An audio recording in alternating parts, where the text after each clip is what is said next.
in session here on Six Music. That's Jesca Hoop and Enemy, as Jesca mentioned, from Kismet, the debut LP, which is now available. Is it the first time on vinyl in the UK? Is that right?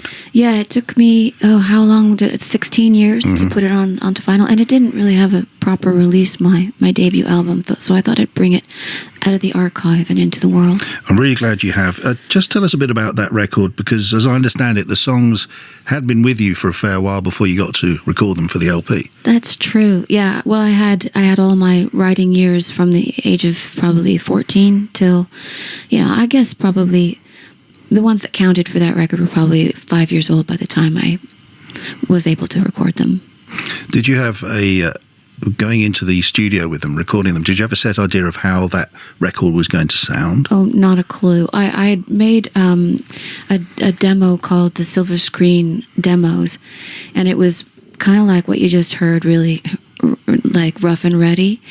But I didn't want to come out that way. It was proposed to me that I put out that as a record, like in that format, just me and my guitar, and I didn't want to do that. I paired up with some kids who were just getting started making records as well, so we threw a lot at it. It was a big exploration. And how's it been returning to these songs alongside those from subsequent albums, and indeed from the latest LP, and putting them together in a live six? You finished one set of dates, and there's some more on the way in the new year. Well, I mean, some of them take a kind of vocal endurance that I haven't used in a while. There's a song called Seed of Wonder that I'm experiencing in my now 48-year-old body in a much my relationship to the physicality of it's very different now. Yeah, so it's I'm just marking time by revisiting to it in this now present body. Yeah, rather than thinking, well, maybe I can tweak this a bit, maybe I can change it. Well, I don't know if you want to stay stubborn, though. I'm stubborn. Stay true to them. I can still do this. We've also heard you on a documentary series, which is available on Sounds, Legend: The Joni Mitchell Story, and it's great. And I get the impression you really enjoyed making that particular series. Oh, it's absolutely wonderful. All of the information that you are hearing has been gathered by a woman named Meyer Bosworth and Eliza Lomas, and I'm just taking their words off the page. So for me, it's an education. And getting to know her through someone's due diligence is really great. It's awesome. It's really enlightening. And if you love Joni Mitchell, you'll get to.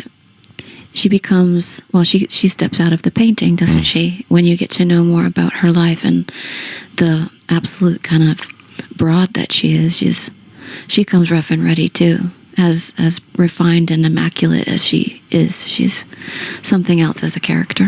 And as a musician as well, I wonder she's influenced you in particular ways. I mean, as a guitar player, let alone what she's done with songwriting. She's an extraordinary guitar player. David Crosby said she was the best in the world, and he'd met a few.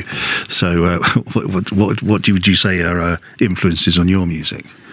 Well, I think that I share something in common with anyone who writes songs these days, because she helped redefine the medium of songwriting, or at least from folk into personal account. So personal account wasn't something necessarily we always did as songwriters.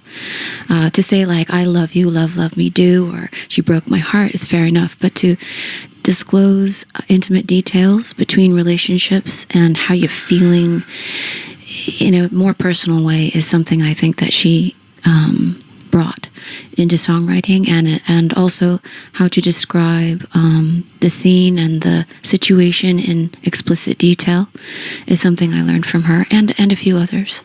And right from the start as well, from her debut album, a song like Cactus Tree on that record, it's just, I mean, the way you describe it there in the context of the time as well, obviously there were a few high-profile songwriters, mainly men, around at the time, but that song is just, and that album is just extraordinary. Yeah, I didn't know that was her first album. I grew up on, my dad introduced me to Ladies of the Canyon and Clouds, and I even heard them as like this.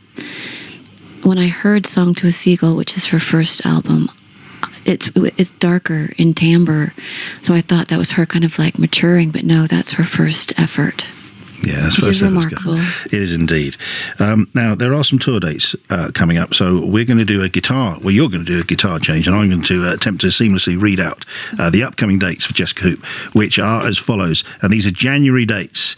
Brighton Ironworks Studios on the 17th, on the 18th, the Tunbridge Wells Forum, Ramsgate Music Hall on the 19th, the Sub Rooms in Stroud on the 20th, the Railway Winchester 21st, 23rd, Portland Arms in Cambridge, Shrewsbury Abbey on the 24th, Oran Moor, Glasgow Celtic Connections on the 25th, the 26th, St Michael's Church in Liverpool, and the 27th, the Trades Club in Hebden Bridge. That sounds like a good set of varied locations and venues. Are you looking forward to those shows? I am. We had a great, we just came out or finished an October run, and it was a lot of venues I hadn't visited, and it's myself on my own as well. So it's just a great, it's a really good kind of one-on-one time. Audience being one, myself being the other one. Well, thanks for coming in to play for us tonight. What's the next tune you'd like to play? Oh, I'd like to thank you as well for having me. No, my pleasure. And Marc Riley as well. Of course. And the cast. So thanks for having me back. This song is called Lyrebird, and it's from my most recent, which is called Order of Romance. The album's called Order of Romance.